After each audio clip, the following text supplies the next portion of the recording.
Well, I enrolled in Harvard in 1944. I was commissioned as officer in the Navy. He was an ensign in the Navy with a uniform and good-looking, really tall, good-looking guy, and I thought, oh boy, he's for me. She really impressed me extremely. She was well-dressed and very charming. He was very, very polite, may I say, and very attentive was what attracted me to him. I just had a tendency to fall in love with her, and I immediately asked her for a date. And I said, fine, and told the other girls, I said, oh, I think I got a date already. So that's the way it started. We were married in October the 21st, 1944. George and I wrote to each other 2 or 3 times a week while he was gone, and he was overseas, and that's all we had to do, That's the only way we could correspond. But it was rough. It was rough. When the war was over, when I finally got home to California, we came back to St. Louis area. Because we wanted to start our family.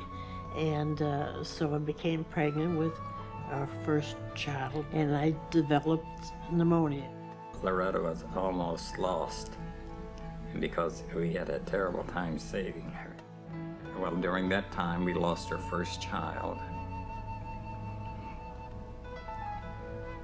And so we just thought, well, we'll just start over again, and that's what we did. But it was hard. It was very, very hard.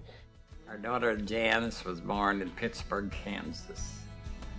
And Rick was born in St. Louis. And we had a wonderful life with them together. He really is a good husband. He's a good father. He's a good provider. And he's a good dancer, really a good dancer. They dance 3-4 nights a week and just go out and just have a ball. Just have a ball. It was fun to watch. Sure, we have disagreements once in a while, like any married couple, but we resolved them in a peaceful way. If we felt like we were all falling apart, we'd talk it over and ask God to help us, and it seemed like he was always on our side. Never has there ever been a time in our marriage that we felt an urge to any separation or anything like that. Very committed. Loretta's been a wonderful wife. We never looked for anything else or anybody else or anything like that. It was just both of us, him and her, him for me and me for him, and that's the way it always has been. I couldn't manage without him. I can't hardly dress myself. I can't hardly put my makeup on or do my hair or without him. He helps me, gets me ready to go someplace or takes me to the mall and buys my lunch, and so it's without him I'm lost. Loretta has been a wonderful person in my life. She's been true and faithful, did an excellent job with her 2 children, a fun person. We have had a lot of enjoyment in life. He's just always there for me when I need him. He is really always there. If I cry, he's there for me. If I laugh, he's there for me. But he's just wonderful, period.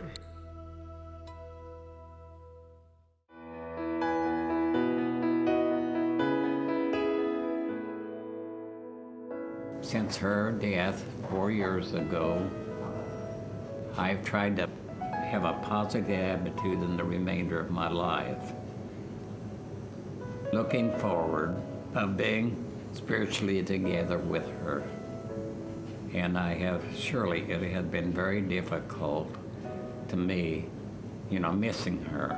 There's no perfect marriage, but I feel we had one of the most perfect marriages. We were proud of our lives because we had a great life together. But when I see Loretta in heaven someday, I will kiss her and put my arms around her and thank her for helping me have a wonderful life with her together. I truly do believe in love at last sight.